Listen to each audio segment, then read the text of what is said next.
مسیح یسوع میں میرے عزیز بھائیوں اور بہنوں، خداوند آپ کے شامل حال ہو، آپ کے ساتھ ہو، اور وہ اپنے چہرے کا نور آپ پر جلوہ گر فرمائے۔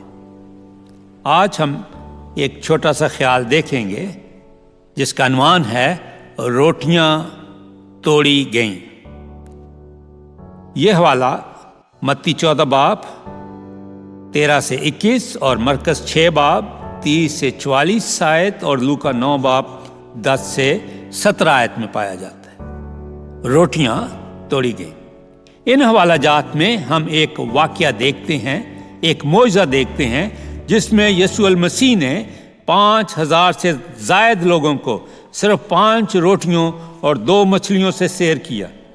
ان تینوں حوالہ جات میں ہمیں ایک چیز مشترک نظر آتی ہے کہ یسوع المسیح نے روٹیاں لیں، آسمان کی طرف دیکھ کر برکت دی اور روٹیاں توڑ کر شاگردوں کو دیں اور شاگردوں نے لوگوں کو بانٹ دیں۔ روٹیاں ٹوٹنے کے باعث بہت سے لوگ سیر ہو سکے۔ حقیقی ایماندار بننے کے لیے عزیزو ضروری ہے کہ ہم ان مراحل میں سے گزریں، اپنے آپ کو اپنی آزاد مرضی سے خدا کے قوی اور طاقتور ہاتھوں میں دے دیں تاکہ وہ ہمیں برکت دے، اور نہ صرف برکت دے بلکہ ہمیں توڑے، کیونکہ ٹوٹنے کے عمل کے بغیر روحانی برکات اور روحانی ترقی کا حصول ناممکن ہے۔ ہمیں اپنی انا، اپنی خودی اور اپنی مغروری کو ختم کرنا ہوگا،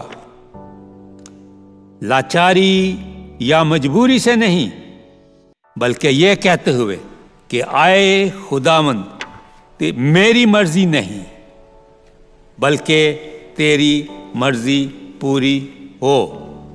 مجبوری یا لاچاری سے نہیں، بلکہ یہ کہتے ہوئے کہ آئے خداوند میری مرضی نہیں بلکہ تیری ہی مرضی پوری ہو۔ لوکا 22 باب اور اس کی 42 آیت۔ خدا کرے کہ میں اور آپ خداوند کے ہاتھوں میں رہیں اور ٹوٹنے کے لیے تیار ہوں، اور وہ مجھے اور آپ کو اپنی بڑی قدرت کے ساتھ بہت سارے لوگوں کی ترقی اور بحالی، ایمانداروں کی نجات کے لیے استعمال کرے۔ خداوند آپ کو برکت دے۔